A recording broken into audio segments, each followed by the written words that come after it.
Halo teman-teman semua, kembali lagi bersama podcast bersama Raden Iswo Entertainment. Pertama-tama, Assalamualaikum warahmatullahi wabarakatuh. Di sini saya Ardian Sumaulana bersama dengan kakak Viola. Halo semuanya, aku Viola Melinda Putri Prihastiwi. Senang banget hari ini bisa bareng Kak Ardia. Ya, senang kembali bersama teman-teman semua di podcast ini. Jadi kita kedatangan bintang tamu yang sangat spesial. Waduh, bintang tamu ya. Iya dong. Nah, beliau ini adalah Putri Duta Bahasa Nasional ya Kak ya? Iya, benar sekali. Jadi aku Duta Bahasa Nasional tahun 2020 yang mewakili Provinsi Kalimantan Timur dan Kalimantan Utara, Kak. Oke. Jadi di sini kita akan bincang-bincang seputar apa itu Duta Bahasa, lalu apa saja sih program-programnya dan sebenarnya tujuannya untuk apa. Nah, kurang lebih seperti itu. Lalu sebenarnya kakak dari tahun berapa nih Kak sudah menjalani karir sebagai duta ini? Kalau boleh kita kilas balik, sebenarnya aku udah mulai di dunia perdutaan ini sejak 2019 sih Kak. Ya. Jadi 2019 waktu itu aku pertama kali ikut ajang Duta Generasi Berencana atau Duta Genre ya sebutannya, Duta Genre di Kabupaten Garut. Karena kebetulan waktu itu aku mewakili Universitas Pajajaran di bidang pendidikan, ikut yang namanya pemilihan Duta Generasi Berencana atau Duta Genre tahun 2019. Jadi di tahun 2019 itu kebetulan juga aku berdomisilinya di Kabupaten Garut karena lagi berkuliah di sana ya, urusan studi. Jadi juga mewakili Universitas Pajajaran dan akhirnya melakukan pemilihan Duta Generasi Berencana ini di Kabupaten Garut gitu. Dan kemudian dari 2019 akhirnya di 2020 ketika balik lagi ke Kalimantan Timur gitu, khususnya ke Kabupaten Kutai Kartanegara, ternyata ada pemilihan gitu ya, pemilihan Duta Bahasa Provinsi Kalimantan Timur dan Kalimantan Utara. Itu yang bikin aku kaget. Jadi bukan hanya membawa nama Kalimantan Timur tapi juga Kalimantan Utara di tahun 2020 gitu sih Kak Ardia. Luar biasa. Itu perjuangannya juga boleh diceritain dong Kak. Padahal di situ kan pas zaman-zamannya kita lagi susah, COVID terus ya. susah bertemu dengan banyak orang. Benar. Gimana suka dukanya tuh? Kalau saya boleh. Aduh, kalau misalkan kita balik lagi ke suka dukanya ini Kak Ardia, kita ngobrol-ngobrol santai aja ya terkait itu perjuangannya. Kalau memang diceritain sih apa ya, rasanya dan juga hawanya nggak akan seperti waktu kita ngelakuin perjuangan itu ya tentunya.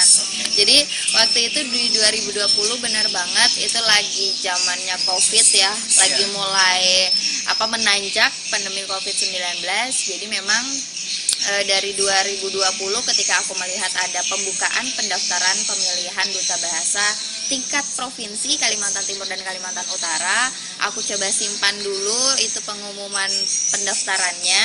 Dan tahu nggak, kalau aku itu daftarnya ternyata di hari terakhir penutupan dari pendaftaran Duta Bahasa Provinsi Kaltim dan Kaltara gitu. Nah di hari terakhir itu aku kebetulan pada saat itu ingat banget aku masih ada kesibukan KKN, kuliah kerja nyata di perkuliahan. Jadi sembari KKN, sembari aku mengerjakan proker ya, program kerja yang ada di KKN, aku sembari menyiapkan berkas-berkas yang nanti bakal kita bahas ya, berkas-berkas yang harus dikirim dan juga disiapkan oleh para pendaftar dari Duta Bahasa Provinsi Kalimantan Timur dan Kalimantan Utara. Jadi memang kalau misalkan dibayangin kayaknya mungkin tidak seperih waktu ngerasain gitu. Sudah dirasakan ternyata saya bisa dong gitu. Iya, ternyata bisa di tengah kesibukan KKN. Kemudian juga waktu itu di semester 5, saya perkuliahan di semester 5, di strata 1 semester 5, dan itu benar-benar hektik sekali ya, benar-benar sangat sibuk sekali. Tapi syukurnya alhamdulillah Allah kasih permudah, Allah berikan jalan gitu. Akhirnya juga urusan KKN lancar, urusan perkuliahan lancar, dan alhamdulillah Duta Bahasa tingkat provinsi pun lewat gitu loh. Akhirnya mewakili Provinsi Kalimantan Timur dan Kalimantan Utara ke ajang nasional. Bertemu dengan teman-teman yang lain, ya, perwakilan dari provinsi yang lainnya. Jadi waktu itu kurang lebih ada 31 provinsi yang ada. Sebenarnya waktu itu kita masih 34 provinsi. Hanya saja Papua dan Papua Barat masih menjadi satu, seperti halnya Kalimantan Timur dan Kalimantan Utara. Kemudian ada juga Sulawesi Barat dan Sulawesi Tenggara. Maaf kalau saya masih salah. Jadi ada beberapa provinsi yang masih menyatu. Jadi harusnya 34, seyogyanya 34 provinsi ya. Jadi ketika waktu di nasional, waktu itu kami hanya bertemu 31 perwakilan saja. Jadi waktu itu posisi kami itu melawan 30 perwakilan yang lainnya gitu. Kalau di tingkat provinsi Kaltim dan Kalimantan Utara itu berapa banyak Kak yang ikut? Kalau pastinya saya udah lupa ya Kak ya untuk pastinya berapa yang ikut. Tapi sependek ingatan saya waktu itu untuk perempuan sendiri, jadi sistemnya metodenya adalah perempuan diseleksi untuk perempuan gitu ya, laki-laki diseleksi untuk laki-laki. Dalam artian disesuaikan oleh gender lah. Karena nanti kan untuk mewakili provinsi Kalimantan Timur dan Kalimantan Utara ini sepasang Kak. Jadi ada satu perempuan dan satu laki-laki gitu. Nah, untuk perempuan sendiri kurang lebih sependek ingatan saya itu ada hampir 50 peserta kalau tidak salah. Begitupun yang laki-laki. Tapi saya masih ingat persis itu memang lebih banyak porsinya perempuan waktu itu yang lolos ke tahap berikutnya. Dan setelah dari tahap administrasi, seperti biasa ketika administrasi kita mengumpulkan, seingat saya itu ada esai yang kita bikin sendiri atau krida sebutannya. Krida itu jadi adalah istilah esai yang akan atau yang sudah dilaksanakan dalam implementasinya gitu. Nah, selain krida juga kita menyiapkan foto diri pasti, kemudian juga riwayat hidup, kemudian juga ada penampilan bakat Kak. Nah, penampilan bakat karena waktu itu saya lagi memuncak zaman COVID-19 ya. Jadi waktu itu penampilan bakat saya itu masih direkam melalui telepon genggam atau gawai kita nyebutnya ya teman-teman ya. Jadi biasanya juga bisa penampilan minat bakat itu secara langsung. Begitu. Nanti setelah ada penampilan minat bakat, kemudian nanti ada seleksi tahap wawancara. Nanti di tahap wawancara ya kita semua gitu ya, para pendaftar akan ditanya hal-hal yang berkaitan dengan kebahasaan dan juga kesastraan di khususnya Kalimantan Timur dan Kalimantan Utara. Jadi banyak banget pesaingnya dan juga sangat ketat sekali. Jadi duta bahasa ini apa bahasa Indonesia aja atau pas di provinsi ya? Yap. Apa juga bahasa daerah setempat? Iya, jadi kalau untuk duta bahasa itu kadang saya pun mungkin berpikiran, mungkin orang di luar sana dan saya pun gitu ya berpikiran bahwa kayaknya kalau duta bahasa ini harus bisa semua bahasa gitu ya. Seyogyanya sebenarnya duta bahasa itu punya slogan namanya Trigatra Bangun Bahasa Kak.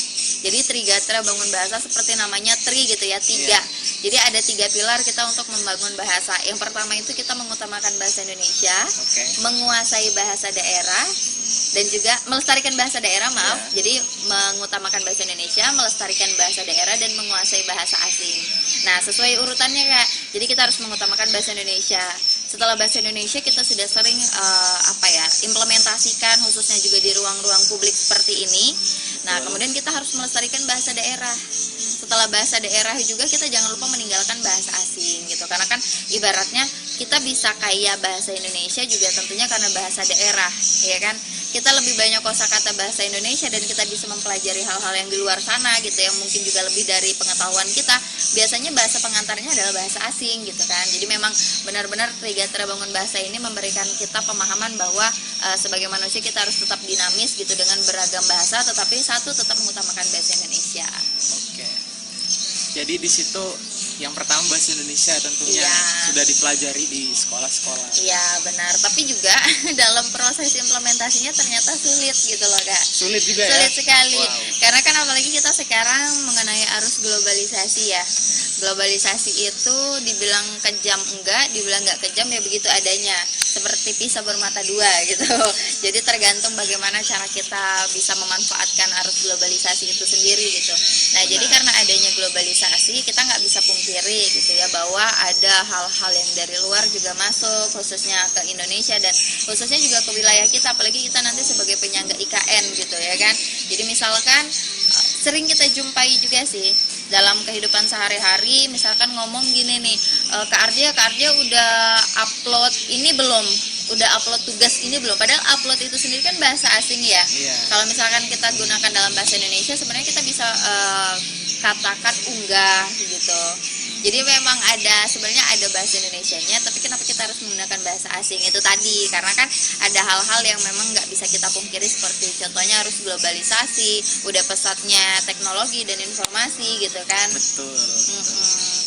Dan kalau tadi tuh bahasa Indonesia kan, Iya. berikutnya kalau bahasa daerah itu apalagi masih ya tentang globalisasi. Sekarang kita memang kalau kita ke daerah yang memang sedikit perifer atau mungkin tidak di pusat kota, kita masih sering menemui orang-orang menggunakan bahasa daerah. Tapi bagaimana ketika mereka yang ada di pusat kota gitu loh. Contohnya aja Betawi gitu. Betawi lama-lama juga bakal menyingkir gitu kan, lama-lama menyingkir bahasanya karena itu tadi adanya harus globalisasi, ternyata banyak orang yang keminggrisan gitu. Apa itu Kak? Keminggrisan itu jadi ya itu tadi, contohnya misalkan Kak Arja udah ngupload tugas ini belum, jadi kayak literally kayak which is Oh, aku gitu. ya itu adalah keminggrisan sebenarnya. Jaksel orang Iya, kenal. orang-orang Jaksel. Iya, memang kalau kita nggak ngikuti tren, kadang kita dikira ketinggalan tuh. ya kan? benar. Padahal ya Kak Arja, bahasa Indonesia sendiri itu nggak ketinggalan loh dan nggak kaku gitu. Karena gini, bahasa Indonesia tuh nggak mesti harus baku loh, Iya. nggak mesti harus yang kaku gitu. Maksud aku nggak mesti harus yang kaku. Jadi misalkan begini, karena ada yang namanya istilah bahasa Indonesia yang baik dan juga benar. Iya. Nah, kalau yang baik itu adalah tentunya sesuai dengan kondisi dan situasi. Kalau yang benar itu sesuai dengan EYD gitu loh, EYD. sesuai dengan ejaan kita, sesuai dengan pedoman ya maksud saya. Itu kalau yang benar. Jadi kalau yang baik itu sesuai dengan kondisi. Coba Kak Arja bayangin deh, kalau misalkan kita ke pasar terus kita mau beli ikan nih. Iya. Pas kita mau beli ikan, kita nanya sama penjual ikannya, "Bapak, berapakah harga 1 kilogram ikan ini?" Kan terkesan kaku dong, iya kan? Betul. Nah, tapi dalam bahasa Indonesia sebenarnya tidak melulu diajarkan seperti itu. Yang penting kita jelas apa yang kita tanyakan, apa yang ada objek yang kita tanyakan itu udah bagus gitu loh. Dalam artian begini, "Pak, 1 kilogram ikan berapa ya?" Itu kan sama aja ya, nggak perlu Iya. kayak, "Bapak, berapakah harga 1 kilogram ikan?" gitu. Sebenarnya sama aja, yang penting ada objeknya gitu, SPOK gitu. Dan juga tentunya itu tadi sesuai dengan kondisi, kan nggak mungkin dong kita di tengah keramaian pasar terus kita ngomongin terkesan kaku gitu, pasti ih kok aneh banget sih ini orang gitu. Jadi benar-benar bahasa Indonesia itu sangat dinamis dan nggak perlu lagi ngomong kata tidak, karena kata enggak pun itu udah masuk di dalam KBBI Kak. Jadi kalau misalkan kita di ruang umum, ruang publik kayak gini ngomong enggak pun udah sah-sah aja, karena di KBBI atau Kamus Besar Bahasa Indonesia pun udah tercantum. Lalu Kamus Besar ini kan sudah di-upgrade nih. Ya. Ini yang keberapa? Dan sekarang itu Kamus Besar Bahasa Indonesia udah edisi yang kelima Kak. Kelima ya. Udah yang kelima, jadi memang ada beberapa penambahan dan banyak banget nih Kak Arja, bahasa Indonesia itu yang sebenarnya itu diambilnya dari bahasa daerah gitu. Aku mau berikan satu contoh saking banyaknya yang aku ingat. Oke. Apa ya contohnya, misalkan apa ya, aku jadi lupa deh, tapi nanti mungkin lain waktu bisa kita coba kasih contohnya ya, karena banyak banget memang bahasa daerah yang ibaratnya diadopsi ke dalam bahasa Indonesia dan akhirnya digunakan gitu sebagai bahasa sehari-hari. Seperti kalau saya Tipo pun, Tipo, tipo ya? itu udah masuk ke dalam Kamus Besar Bahasa Indonesia. Awalnya mungkin dulu anak-anak Jaksel gitu ya, tipo gitu, atau anak-anak yang lebih perkotaan suka ngomong tipo. Tipo pun sekarang udah masuk ke dalam KBBI. salah ngetik gitu. Salah ngetik gitu. Jadi bisa di-upgrade gitu kan. Iya, benar banget. Kalau ejaannya sendiri kan dulu ada ejaan yang lama seperti tempo misalkan. Tempo. O-nya oe gitu. Ya, seiring perkembangan zaman kan akhirnya kita punya waktu itu sistem yang namanya EYD atau ejaan yang telah disempurnakan. Kemudian kita beralih lagi, sekarang kita udah punya pedoman umum ejaan bahasa Indonesia atau POB gitu. Oh iya, benar.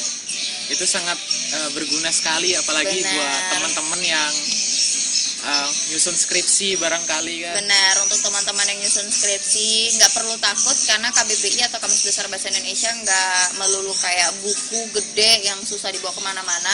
Kita sekarang udah bisa banget untuk coba ya pasang di gawai kita masing-masing Kamus Besar Bahasa Indonesia, dan tentunya itu lebih fleksibel banget, bisa kita bawa kemana-mana gitu, dan tentunya juga sangat bermanfaat sekali kan, apalagi untuk teman-teman yang masih mahasiswa atau lagi nyusun karya ilmiah gitu. Benar banget tuh. Lalu Kak, saya pengen tahu sejarahnya bahasa Indonesia tuh awalnya gimana, terus sampai dikasih pedoman segala. Nah itu boleh diceritain dong biar teman-teman bisa mengerti. Iya, rasanya kalau untuk menceritakan ranah itu udah bukan tanggung jawab aku lagi, Bukan kayaknya ya? aduh terlalu Oke. berat untuk aku, tapi mungkin aku hanya bisa membagikan cerita sebagai duta bahasa, karena duta bahasa tadi kan punya 3 pilar itu ya Kak Ardia Iya. ya, dimana salah satunya memang yang paling utama itu adalah terkait penggunaan bahasa Indonesia di ruang publik gitu. Karena kita ngomongin dari tadi konteksnya globalisasi, banyaknya bahasa daerah yang mungkin masih 1-2 terpakai, dan juga Iya. besarnya arus globalisasi yang dari luar datang gitu ya. Nah, penggunaan bahasa Indonesia ini sebenarnya nggak perlu takut sih Kak Ardia, walaupun banyak orang yang keinggrisan dan lain sebagainya, tapi bahasa Indonesia sendiri ini sudah termaktub di dalam Undang-Undang Dasar Negara Republik Indonesia tahun 1945 gitu loh. Jadi bersama dengan bendera kita dan juga lambang negara gitu kan, itu udah semua tercantum, termasuk salah satunya bahasa Indonesia. Jadi nggak perlu khawatir bahwa bahasa Indonesia akan tergerus atau apa gitu loh. Tinggal bagaimana cara kita merepresentatifkannya sebagai generasi penerus bangsa ini tetap mencintai bahasa Indonesia tanpa itu tadi meninggalkan bahasa daerah dan juga bahasa asing lainnya gitu. Nah, untuk bahasa Indonesia sendiri, sebenarnya kalau untuk bahasa Indonesia ya, saya pernah bikin kuesioner ya sebelum Iya. pergi ke nasional. Waktu itu kami bikin survei kecil-kecilan, jadi ternyata sekitar 63% masyarakat di Kalimantan Timur dan Kalimantan Utara itu memang masih menggunakan bahasa campuran. Jadi masih menggunakan bahasa daerah juga, menggunakan bahasa asing juga, dan menggunakan bahasa Indonesia juga dalam kehidupan sehari-hari. Tidak ada yang murni sepenuhnya adalah bahasa Indonesia aja atau bahasa daerah aja atau mungkin bahasa asing aja. Masih 63%, itu sekitar 63% masih menggunakan bahasa campuran. Tapi kalau ngomong-ngomong tentang bahasa daerah, sebenarnya di Kalimantan Timur dan Kalimantan Utara sendiri yang terverifikasi itu ada 16 bahasa Kak. Jadi 16 bahasa ini benar banyak banget. 16 bahasa ini terverifikasi oleh Kantor Bahasa Provinsi Kalimantan Timur. Gitu. Yang paling banyak apa? Jawa. Sebenarnya di Kalimantan Timur yang paling banyak itu ada, kemarin ada 5 ya, termasuk tiga teratas, diantaranya itu sebenarnya ada Jawa, ada Bugis, dan ada Banjar. Oke. Dan ketiga bahasa itu juga sudah diakui di Kalimantan Timur dan Kalimantan Utara, karena itu tadi adanya mungkin transmigrasi di masa lampau gitu ya, transmigrasi di masa lampau, dan juga beberapa hal yang bisa menyebabkan penduduknya tuh stagnan di sini gitu loh. Akhirnya bahwa sebenarnya bahasa Dayak dan yang lainnya itu tetap ada, tapi memang 3 primadona bahasa yang ada di Kalimantan Timur dan Kalimantan Utara itu sebenarnya adalah Jawa, Bugis, dan juga Banjar. Kalau Banjar saya paham Kak, sama Jawa. Kalau boleh tahu kakaknya sendiri apa sukunya? Aslinya kalau aku dari Jawa, aku sebenarnya ini adalah penyebab bahasa daerah punah sih. Karena kalau ayah aku aslinya dari Jawa, Jawa Tengah. Siapa tahu teman-teman ada yang dari Jawa Tengah juga. Terus kalau ibu aku dari Sumatera Selatan, Palembang. Oh, Palembang. Gitu. Iya. Jadi memang itu adalah salah satu faktor yang menyebabkan bahasa daerah punah. Kenapa? Karena dari adanya kawin campur antar orang tua gitu ya, itu menyebabkan akhirnya karena perbedaan suku ini, perbedaan suku akhirnya mereka menggunakan bahasa pengantarnya adalah bahasa Indonesia dan tidak lagi menggunakan bahasa daerah. Gitu. Iya, tapi tenang aja sih, sebenarnya kita juga yang mungkin akan menjadi calon orang tua gitu ke depannya, dan juga teman-teman yang mungkin juga sudah menjadi orang tua, sebenarnya masih bisa tetap mengejarkan bahasa dan juga kesastraan maupun kesenian daerahnya gitu kepada anaknya masing-masing. Jadi jangan karena hanya kawin campur akhirnya kesenian, kebahasaan, dan juga kesastraan daerahnya masing-masing itu malah tertinggal, terlupakan, tenggelam gitu. Karena kalau bukan penerus yang akan meneruskan gitu, generasi yang mana lagi gitu ya kan? Betul. Kalau aku boleh cerita nih, orang tua aku kan dua-duanya Jawa, jadi sering berkomunikasi. Menggunakan bahasa Jawa. Iya. Walaupun dengan anaknya sendiri kan pakai bahasa Indonesia. Iya. Akhirnya saya sendiri tidak terlalu menguasai. Iya. Cuma saya akhirnya juga paham. Nah, lalu bagaimana dengan kakak nih yang tadi orang tuanya beda suku? Apakah kakak paham dua-dua bahasa tersebut atau gimana? Secara tersirat aku paham kedua bahasa tersebut secara tersirat. Hanya saja untuk menjadi seorang pembicara yang aktif di kedua bahasa itu memang bukan aku. Karena itu tadi bahasa pengantar yang digunakan di keluarga adalah bahasa Indonesia. Karena perbedaan suku antar kedua orang tua tadi. Kalau kakak nih SMA-nya di mana? Kalau aku SMA-nya di SMA Negeri 3 Tenggarong. Jadi ketemu lagi dengan teman-teman dari Kutai Kartanegara yang memang mayoritasnya adalah bersuku Kutai gitu ya, dengan bahasanya adalah bahasa Melayu Kutai. Jadi memang bisa nih. Sedikit-sedikit, dan juga karena udah lama tinggal di sini kan, sekitar sebenarnya belum lama juga sih, sekitar baru 1 tahun lebih di sini. Jadi juga masih mencoba memahami dan beradaptasi lah dengan teman-teman, apalagi juga dengan bahasa dan juga kebudayaan dari Kutai. Jadi sering dengar di gitu. Iya. Nah, itu apa sih? Endi itu artinya enggak. Oh, enggak. Endi itu gitu. artinya enggak. Tapi itu untuk di Kutai, Melayu Kutai khususnya di Tenggarong itu endi. Tapi nanti beda lagi kalau kita ke arah Kota Bangun. Oh gitu. Kalau misalkan orang Kutai nyebutnya kadang dida tuh nggak ada gitu ya artinya. Iya. Tapi kalau orang Kota Bangun nade gitu. Oh, gitu. Jadi lebih halus lagi. Benar. Jadi kalau bahasa Jawa juga kan ada Jawa yang halusnya. Ya, benar. Wonocoroko apa segala. Iya, benar sekali. Ya, itulah kalau misalkan kita ngomongin tentang bahasa pasti panjang banget. Benar banget. Mungkin bisa jadi part nantinya. Benar. Tapi mungkin sekalian aku juga mau nyampaikan, barangkali nanti teman-teman yang melihat ini pengen ikut pendaftaran Duta Bahasa Provinsi Kalimantan Timur dan Kalimantan Utara di tahun 2023 ya, Kak.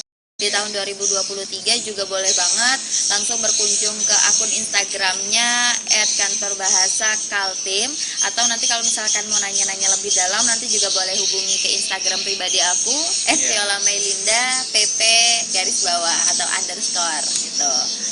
Siap. Atau mungkin kalau yang teman-teman penasaran sama kegiatan-kegiatan inklusif, boleh ya kali ya kita singgung kegiatan-kegiatan inklusif. Jadi Kak gini, di tahun 2020 ketika aku pergi ke nasional, aku bikin satu produk itu filter Instagram yang kerjasamanya sama Ikat Samarinda atau Ikatan Keluarga Anak Tuli Kota Samarinda. Jadi itu udah mulai mengarah ke inklusivitas gitu. Tunanetra ya? Tunarungu. Oh, tunarungu. Tunarungu. Oh, iya, Cuman tunarungu. teman-teman lebih senangnya dipanggil langsung tuli. Oh gitu. Iya, walaupun mungkin bagi kita kok tuli terdengar lebih kasar ya. Iya. Tapi ternyata setelah aku pahami juga teman-teman itu lebih senang dipanggilnya tuli karena ada beberapa hal yang mungkin kalau Tapi misalkan mereka dengar atau tahu maksudnya? mereka nggak dengar Oke. dan mereka ya nggak dengar apa yang kita obrolin gitu loh. Mereka tuli, memang asli tuli. Dan ketika ditanya kamu lebih setuju kamu dipanggil tunarungu atau tuli, mereka pilihnya tuli. Gitu. Nggak apa-apa, yang penting nggak menyinggung mereka gitu kan. Iya, karena tuli itu adalah satu budaya mereka, adalah satu identitas mereka, ciri khas mereka gitu. Terus komunitasnya itu sudah ada berapa orang di situ? Kalau untuk nah ini kita mulai mengarah lagi ya di Kutai Kartanegara sendiri, khususnya di Kota Tenggarong, itu kami punya satu komunitas Kak, namanya Kalia atau Kutai Literasi dan Budaya Etam. Nah di dalam Kalia itu sendiri ada benar-benar simbiosis mutualisme. Jadi di dalamnya ini bukan hanya tuli aja, tapi juga ada teman dengar seperti kita.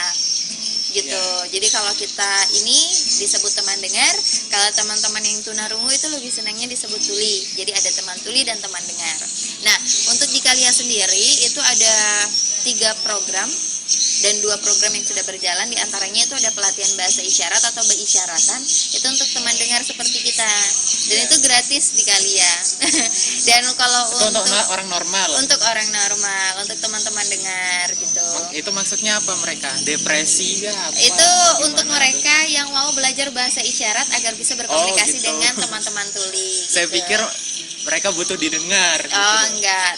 Orang seperti kita itu namanya teman dengar. Orang yang seperti kita yang bisa mendengar itu namanya teman dengar. Tapi kalau teman-teman yang memiliki keistimewaan yang belum bisa mendengar itu namanya teman tuli. Gitu. Jadi kami punya kelas berisyaratan atau belajar isyarat itu khusus untuk teman dengar. Jadi bagi teman dengar yang misalkan mau belajar bahasa isyarat, gitu ya, belajar bahasa isyarat agar bisa berkomunikasi langsung dengan teman tuli, itu nanti bisa di Kalia gitu. Nah, selain itu juga di Kalia punya program belajar agama untuk teman tuli. Jadi kalau tadi kelas untuk teman dengar, kali ini kelas untuk teman tuli. Gitu. Jadi belajar agama untuk teman tuli ini itu namanya beragam. Nah, beragam ini sendiri kurang lebih ada sekitar 20 teman tuli yang kami ajar agama. Walaupun ya secara implementasinya memang kita tahu ya, untuk mengajarkan orang yang normal aja naik turun antusiasnya, apalagi untuk mengajarkan teman-teman yang memiliki keistimewaan gitu.